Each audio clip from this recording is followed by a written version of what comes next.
Hello, welcome to education therapy. बच्चों, यहाँ पर आज हम उत्तर प्रदेश बोर्ड कक्षा 6 विषय गणित में अभ्यास 4C को हल करेंगे। हल करने से पहले कुछ चीजें इंपॉर्टेंट हैं जो इस अभ्यास को हल करने के लिए वो चीजें हम पहले पढ़ेंगे, उसके बाद अभ्यास प्रश्नों को हल करेंगे। अगर आपने अभी तक चैनल को सब्सक्राइब नहीं किया तो सब्सक्राइब कर ले। डिस्क्रिप्शन में आपको व्हाट्सएप चैनल और टेलीग्राम चैनल की लिंक मिल जाएगी, आप उसे ज्वाइन कर लीजिए। फ्री ऑफ कॉस्ट है, मतलब कोई पैसा नहीं देना है। उसको ज्वाइन करने से आपका फायदा होगा। फायदा ये होगा कि जो भी चीजें हम पढ़ रहे हैं उसकी पीडीएफ फाइल आपको मिल जाएगी वहां पे, उसको आप कभी भी खोल के जब चाहें तब पढ़ सकते हैं। ठीक है, यानी एक तरह से आपके पास एससीईआरटी की ये जो बुक है, आपकी पूरी बुक आपके मोबाइल में आ जाएगी। चलिए तो शुरू करते हैं इस पार्ट को पढ़ना। यहां पर हम थोड़ा सा जानेंगे जो चित्ररेख या चित्रारेख कहते हैं जिसको, या पिक्टोग्राफ जो कहते हैं। अब ये ग्राफ क्या होता है? देखिए, ग्राफ क्या चीज है। ग्राफ एक ऐसा आंकड़ों का प्रदर्शन होता है जहां पे हम सिर्फ ग्राफ को देखकर ये जान सकते हैं कि यहां से कौन सा डेटा कितना इस्तेमाल हुआ है, कौन सी चीज को कितनी बार प्रयोग किया गया है या कितना प्रयोग किया गया है। वहां से हम कई प्रश्नों के उत्तर उस ग्राफ को देखकर प्राप्त कर सकते हैं। ठीक है, जैसे आप यहां देखेंगे नीचे, यहां पे देखिए एक अलमारी बनी हुई है। ठीक है, कह रहा है एक अलमारी है और इस अलमारी में कुछ पुस्तकें रखी हैं। जहां पे कह रहा है कि एक किताब का मतलब एक पुस्तक होता है। ठीक है, कह रहा है एक किताब का मतलब एक पुस्तक है। तो कह रहा है अलमारी में जो पहली पंक्ति है उसमें 1 2 3 4 किताबें हैं। दूसरी पंक्ति में 1 2 3 4 5 6 किताबें हैं। तीसरी में 1 2 किताबें हैं। चौथी पंक्ति में 1 2 3 4 5 6 7 8 किताबें रखी हुई हैं। और पांचवी पंक्ति में 1 2 3 4 किताबें रखी हुई हैं। अब यहां पे जो डेटा दिया हुआ है, ये ग्राफ ये पिक्टोग्राफ देके अगर आपसे ये पूछा जाए कि पहली पंक्ति में कुल कितनी किताबें रखी हुई हैं, तो आप पहली पंक्ति को देखेंगे और देखेंगे कितनी किताबें हैं, 1 2 3 4, यानी 4 किताबें रखी हुई हैं। ठीक है, तो इस तरह से आपसे पूछा जाए चौथी पंक्ति में कुल कितनी किताबें हैं, तो चौथी पंक्ति में आप देख लेंगे 1 2 3 4 5 6 7 8 किताबें हैं। तो इस तरह से जो पिक्टोग्राफ है इसको देखकर हम कुछ प्रश्न इससे संबंधित, ऐसा नहीं कि कहीं और का प्रश्न लाके आप उत्तर पूछ रहे हैं, पिक्टोग्राफ जो आपको दिया गया है उससे संबंधित कुछ प्रश्नों के उत्तरों या कुछ प्रश्नों के जो उत्तर है हम पिक्टोग्राफ से प्राप्त कर सकते हैं। अब यहीं पर एक चीज और मैं थोड़ा सा आपको बता दूं। मान लीजिए यहां पर लिखा है कि एक किताब का मतलब एक पुस्तक है, लेकिन अगर कह दिया जाए एक किताब का मतलब 2 पुस्तक है, ठीक, अगर ऐसा कह दिया जाए, ठीक है, तो क्या होगा? तो अगर एक किताब का मतलब 2 पुस्तक है तो 1 2 3 4 टोटल 4 किताबें हो गई। 4 किताबों में हम किससे गुणा कर देंगे? 2 से गुणा कर देंगे तो हमें पुस्तकों की कुल संख्या पता चल जाएगी। 4 और 2 का गुणा करेंगे तो हमें 8 मिलेगा। 8 पुस्तक होंगी। ठीक है, 8 पुस्तक हैं। अगर मापन में आपको ये दिया गया है तो, ठीक है, एक किताब बराबर अगर 2 पुस्तक दिया गया है तो क्या होगा? पहली पंक्ति में कितनी पुस्तक हो जाएंगी? पहली पंक्ति में आपकी हो जाएंगी 8 पुस्तक। दूसरी पंक्ति में पूछा जाए तो 1 2 3 4 5 6 टोटल 6 किताब वाली डिजाइन है, तो 6 किताब वाली डिजाइन को हम गुणा कर देंगे 2 से, क्योंकि एक किताब की डिजाइन 2 पुस्तक के बराबर है। तो 6 किताब की डिजाइन 2 पुस्तक के बराबर, मतलब 6 दूनी 12, यानी 12 पुस्तक हो जाएगा। ठीक, ऐसे ही इस पंक्ति में कितना हो जाएगा? 2 है तो 2 गुणे 2 हो जाएगा, यानी 4 पुस्तक हो जाएगा। ठीक, ऐसे ही इस पंक्ति में 8 है तो कितना हो जाएगा? 8 गुणे 2 बराबर 16 पुस्तक हो जाएगा। इस पंक्ति में 4 है तो 4 गुणे 2 बराबर कितना हो जाएगा? 8 पुस्तक। ठीक है, तो जिस हिसाब से हमें मापन दिया होगा, पैमाना जो हम मानेंगे, ठीक है, उस हिसाब से हम पिक्टोग्राफ में जो हमें दिया गया होगा उस पैमाने से उसमें गुणा करके हम उस पंक्ति में डेटा के कुल संख्या को निकाल सकते हैं। ठीक है, चलिए आगे बढ़ते हैं। अब आगे एक मिनट आगे हम देखते हैं। देखिए यहां पे थोड़ा सा इसको मैं, और देखिए यहां पे पहली पंक्ति में कह रहा है प्रयास कीजिए, पूछ रहा है किस पंक्ति में पुस्तकों की संख्या सबसे अधिक है। तो आप पहली दूसरी तीसरी सारी पंक्तियों को देखिए और आप बताइए कि किस पंक्ति में पुस्तकों की संख्या सबसे अधिक है।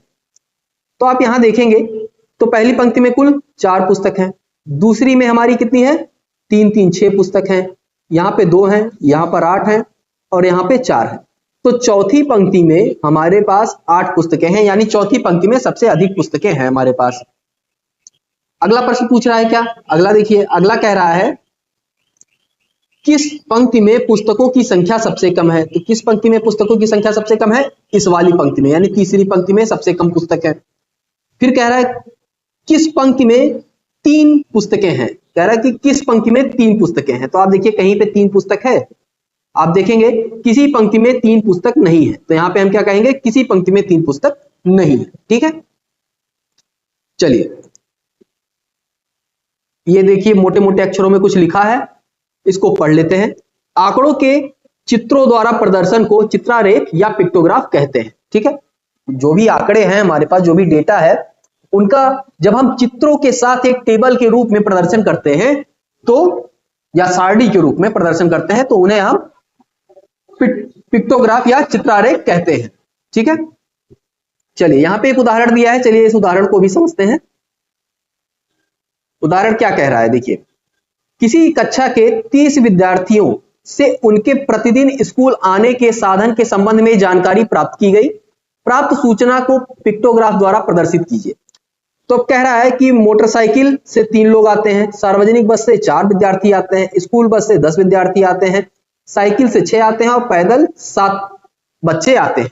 ठीक, इसका पिक्टोग्राफ बनाना है, कुछ नहीं करना है, सीधा पिक्चर बना देना है और हमारा पिक्टोग्राफ तैयार हो जाएगा।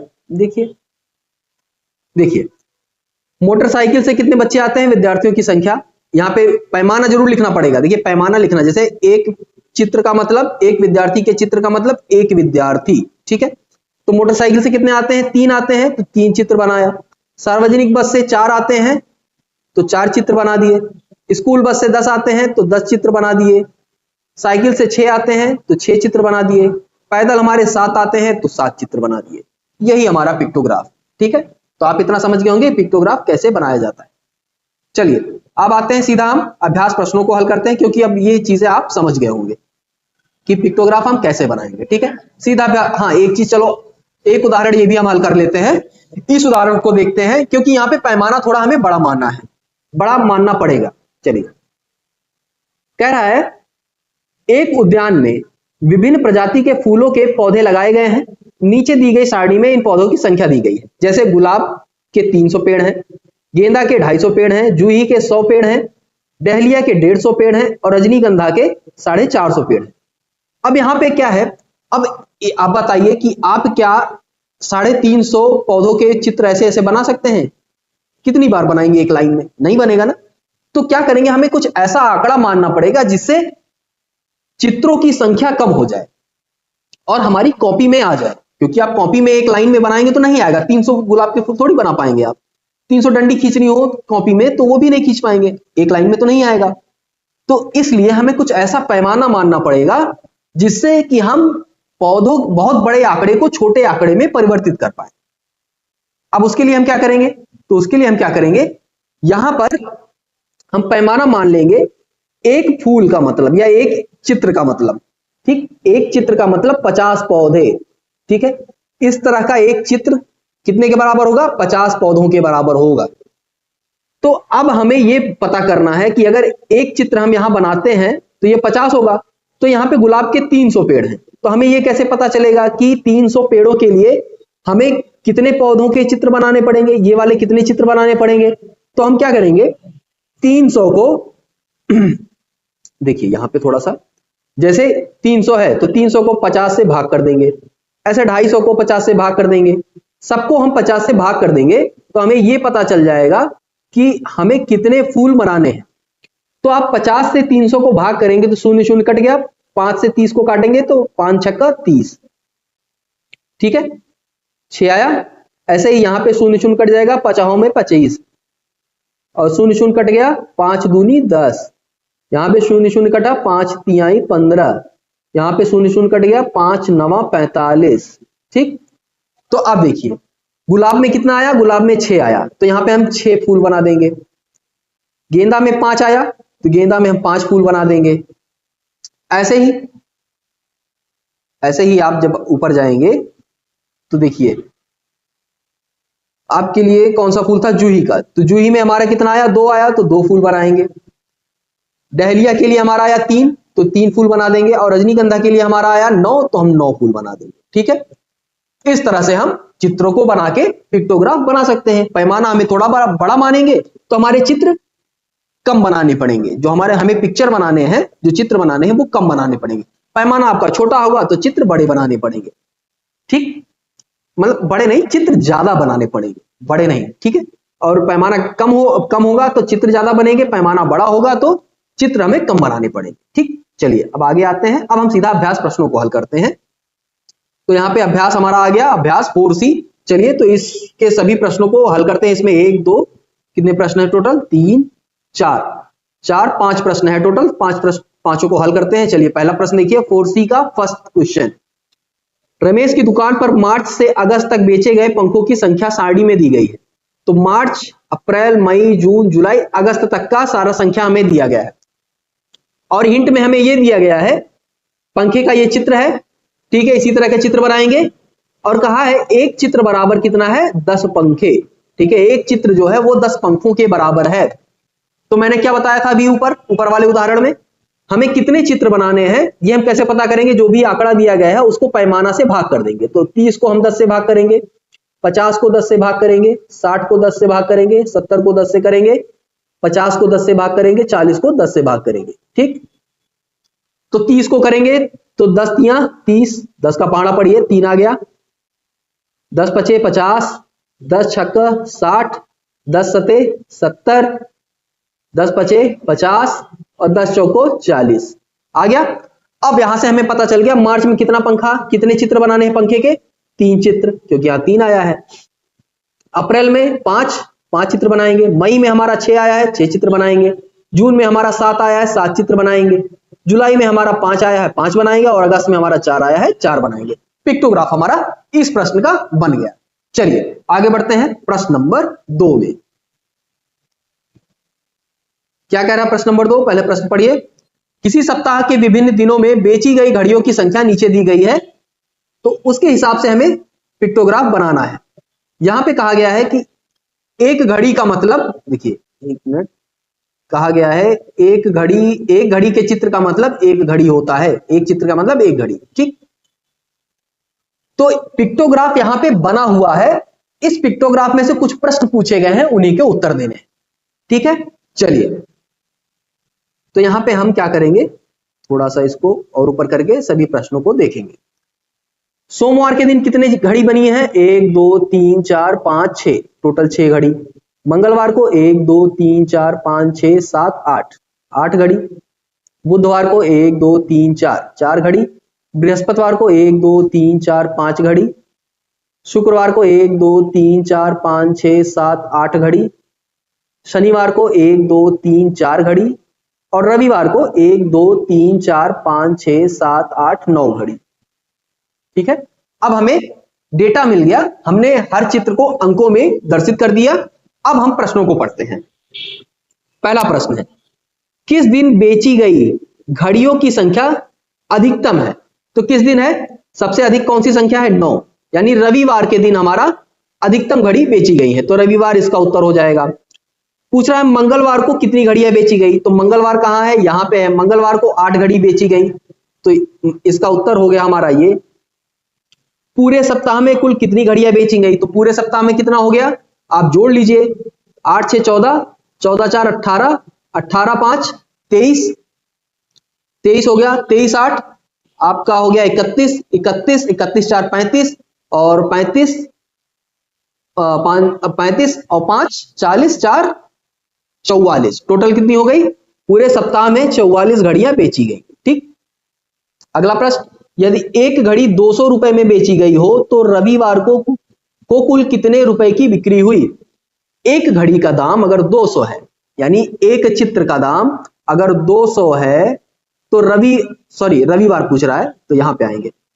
एक घड़ी का दाम अगर 200 है तो रविवार को कुल 9 घड़ियां बेची गई, तो 200 गुणे 9 कर देंगे, 9 दूनी 18 हो जाएगा, यानी 1800 रुपए की बिक्री हुई। कितनी हुई, 1800 रुपए की। ठीक, अगला प्रश्न देखिए, किस दिन घड़ियों की बिक्री सबसे कम हुई और कितनी हुई? तो सबसे कम कौन सी संख्या है? अब यहाँ पे आपको दो संख्याएं मिल रही हैं, एक तो बुधवार, एक तो आपको मिल रहा है शनिवार। तो बुधवार और शनिवार यहाँ पे सबसे कम घड़ियों की बिक्री हुई और कितनी हुई? बुधवार को 4 हुई और शनिवार को भी 4 हुई। ठीक है, तो इस तरह से सारे प्रश्न आपने देखे, यहाँ पे हल हो गए। चलिए आगे देखते हैं अगला प्रश्न, प्रश्न नंबर 3। इसमें कह रहा है साड़ी में खेलों की रुचि रखने वाले किसी विद्यालय के शिक्षार्थियों की संख्या दी गई है, उस हिसाब से हमें चित्रारेख बनाना है, यानी पिक्टोग्राफ बनाना है। तो कह रहा है कि फुटबॉल 200 बच्चे खेलते हैं, हॉकी 140, क्रिकेट 100, कबड्डी 80 और शतरंज 20। तो कह रहा है इसका पिक्टोग्राफ बनाना है। तो अब फुटबॉल अगर 200 बच्चे खेलते हैं तो हम एक पन्ने में, एक पेज में, एक कॉपी में 200 बच्चों के चित्र तो बना नहीं पाएंगे, कितने भी छोटे बनाएंगे तो 200 बच्चे आएंगे नहीं। तो इस हिसाब से हम एक आंकड़ा बना लेते हैं, मान लेते हैं एक चित्र का मतलब 20 शिक्षार्थी। तो 20 शिक्षार्थी हमने पैमाना बना लिया। अब क्या करेंगे, इसको 20 से भाग कर देंगे, सभी को 20 से भाग कर देंगे। ठीक, आप 20 से भाग कर दीजिए सभी को। ठीक, तो 20 से भाग करेंगे, शून्य शून्य कट गया, 2 धाम 20, 10 आ गया। शून्य शून्य कट गया, 2 सते 14, 7 आ गया। यहाँ पे शून्य कटा, 2 पंचे 10 आ गया। यहाँ पे शून्य कटा, 2 चौक 8, और यहाँ पे शून्य कटा और 20 से 20 पूरा कट गया, शून्य क्या कटा तो 1 आ गया। ठीक, अब हमें मिल गया। तो अब फुटबॉल के लिए कितने चित्र बनाने हैं? 10। तो 10 चित्र हमने यहां बना दिए। हॉकी के लिए कितने बनाने हैं? 7 चित्र बना दिए। क्रिकेट के लिए 5, कबड्डी के लिए 4, सॉरी हाँ क्रिकेट के लिए 5, कबड्डी क्रिकेट के लिए देखिए 2 बार बन गया है, इसको एक काट दीजिए, एक ही बार बनाना है हमको। ठीक, क्रिकेट के लिए 5 हो गए, कबड्डी के लिए 4 हो गए और शतरंज के लिए 1 चित्र बन गया। ये हमारा पिक्टोग्राफ तैयार हो गया। चलिए आगे बढ़ते हैं। प्रश्न नंबर 4, इसमें भी पिक्टोग्राफ दिया गया है। इस हिसाब से कह रहा है कि आप जो नीचे प्रश्न दिए गए हैं उनके उत्तर दीजिए। तो आप देखिए यहां पे आंकड़े हैं, शिक्षार्थी की उपस्थिति, और कहा गया है एक चित्र का मतलब होता है 5 शिक्षार्थी, यानी एक चित्र का मतलब 5 शिक्षार्थी। तो अगर एक चित्र का, जैसे मान लीजिए यहां शनिवार है, एक चित्र का मतलब 5 है, दूसरे चित्र का मतलब भी 5 है, तीसरे का भी मतलब 5 है। तो शनिवार के दिन शिक्षार्थी की उपस्थिति कितनी हुई? 5 + 5 + 5 = 15। सभी को जोड़ दिया तो 15 आ गया, यानी शनिवार के दिन कुल कितने शिक्षार्थी उपस्थित थे? 15। इसी हिसाब से हम सभी लाइनों का हर दिन का निकाल सकते हैं। ठीक है, चलिए। तो सोमवार के दिन 1 2 3 4 5 6 7 है, तो 7। अब हम 7 बार जोड़ेंगे नहीं, 5 से गुणा कर देंगे तो भी हमारा आ जाएगा। तो 5 × 7 = 35 हो गया। मंगलवार के दिन 1 2 3 4 5 6 7, मंगलवार को भी 35 बच्चे आए। बुधवार को 1 2 3 4 5 चित्र हैं, तो 5 × 5 = 25 हो गया। गुरुवार को 1 2 3 4 5 6, 6 × 5 हो जाएगा तो 30 हो जाएगा। शुक्रवार को 1 2 3 4 5 6 7, 7 × 5 हो जाएगा, यहां भी हमारा 35 हो जाएगा। शनिवार को 1 2 3, तो 3 × 5 हो जाएगा, जो कि हमारा 15 हो जाएगा। ठीक, अब हमने यहां पे कैलकुलेट कर लिया कि हर दिन कितने बच्चे उपस्थित थे। चलिए अब पूछ रहा है प्रश्न में, मंगलवार को कितने शिक्षार्थी उपस्थित थे? तो आप देखिए मंगलवार को कितने उपस्थित थे? 35। ठीक, किस दिन पूर्ण उपस्थिति थी? किस दिन? अब पूर्ण उपस्थिति का मतलब कुल 35 छात्र थे, ऊपर प्रश्न में दिया गया है ना कि 35 छात्र कुल थे। तो आप देखिए किस दिन कह रहा है, तो 1 2 3, 3 दिन। कौन कौन से? तो सोमवार, मंगलवार और शुक्रवार। तो सोम मंगल शुक्र यहां लिख देंगे, यही हमारा उत्तर हो जाएगा। आगे देखते हैं अगला प्रश्न क्या है। अगला कह रहा है किस दिन सबसे कम शिक्षार्थी उपस्थित थे? तो आप कहेंगे शनिवार को। ठीक, और फिर आखिरी है बुधवार को कितने शिक्षार्थी उपस्थित थे? तो बुधवार को हमारे 25 शिक्षार्थी उपस्थित थे। ठीक है, इस तरह से ये प्रश्न भी आपका पूरा हल हो गया। चलिए अब आखिरी प्रश्न पे आते हैं, 5वां प्रश्न।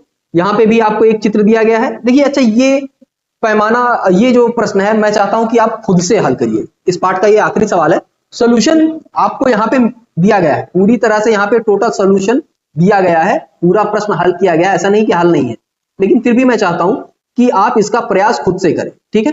तो आप इसका प्रयास जब खुद से करेंगे तो आपको थोड़ा सा एक कॉन्फिडेंस आ जाएगा कि हाँ मैं इस तरह के प्रश्नों को आसानी से हल कर सकता हूं, ठीक है। चलिए, तो यहां पे इस प्रश्न को आप खुद से हल करने का प्रयास करिएगा, बाकी सॉल्यूशन यहां पे दिया हुआ है, पर फिर भी प्रयास आप खुद से करिएगा। अगर आपको समझ में नहीं आता, प्रयास करिएगा, नहीं समझ में आएगा तो मैं इस चीज को फिर से एक बार एक्सप्लेन कर दूंगा, समझा दूंगा आपको, ठीक है। लेकिन एक बार प्रयास करिएगा और बहुत आसान है, बहुत आराम से आप इसको हल कर ले जाएंगे। चलिए, तो आज के लिए बस इतना ही, मिलते हैं नेक्स्ट वीडियो में, तब तक के लिए धन्यवाद।